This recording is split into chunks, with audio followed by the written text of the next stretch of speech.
আমার নবীজি যেই মাত্র দেখলেন কবরে আযাব হয়, আমার নবীজি আমার আল্লাহর কাছে একবার হাত উঠালেন, আয় আল্লাহ তাআলা, আমি তো রাহমাতুল লিল আলামিন নবী, এই কবরে আযাব হয় আমার তো সহ্য হয় না।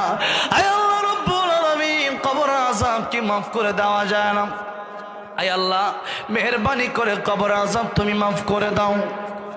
সাহাবীরা বললেন আমিন। নবী তাকায় দেখতেছেন কবরে আযাব মাফ হয় না। নবীর হাতের দাম আছে না নাই? নবী দোয়া করছে কিন্তু কবর আযাব কি হয় না? মাফ হয় না। আমার নবীজি দ্বিতীয়বার আবার হাতটা উঠায়া আল্লাহর কাছে মোনাজাত করলেন, আয় আল্লাহ রাব্বুল আলামিন, এই কবরের আযাব তুমি মাফ করে দাও। সাহাবায়ে কেরাম রাদিয়াল্লাহু আনহুম আজমাইন বললেন আমিন। এবার নবী তাকায় দেখতেছেন কবরের আযাব মাফ হয় না।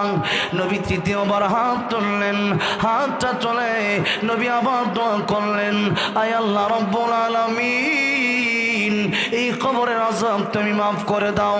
কিন্তু এখনো কবরের আযাব মাফ হয় না।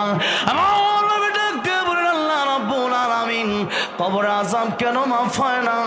তিনবার আমি রাহমাতুল লিল আলামিন নবী দোয়া করলাম, এরপরেও কেন কবরের আযাব মাফ হয় না?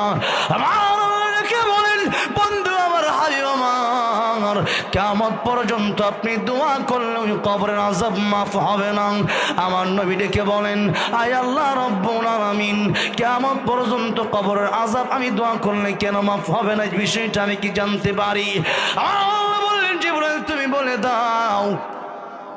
এই হকটা আমি আল্লাহর সাথে সম্পর্ক না, তার কবরে আযাব হয় এই জন্য কারণ তার মাকে সে কষ্ট দিয়েছে, তার মা যতক্ষণ পর্যন্ত তার মাফ না করবে এই কবরের আযাব আমি আল্লাহ মাফ করব না।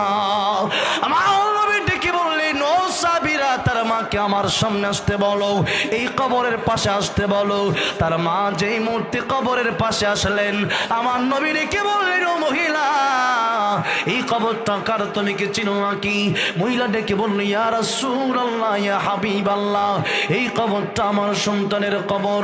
নবী আমার ডেকে বলেন, মহিলা, এই কবরটা যদি তোমার সন্তানের কবর হয়, তুমি কি চাও তোমার সন্তানের কবরে আযাব হয়? ও মহিলা, তুমি যতক্ষণ পর্যন্ত মাফ না করবা এই কবরের আযাব বন্ধ হবে না। ও মহিলা, তুমি কি তোমার সন্তানকে মাফ করে দিতে পারো না? মহিলা ডেকে বলল, ইয়া রাসূলুল্লাহ, ইয়া হাবিবাল্লাহ, এই কবর আযাব হলে আমার সন্তান হতে পারে, তাই কি হয়েছে? আমি মা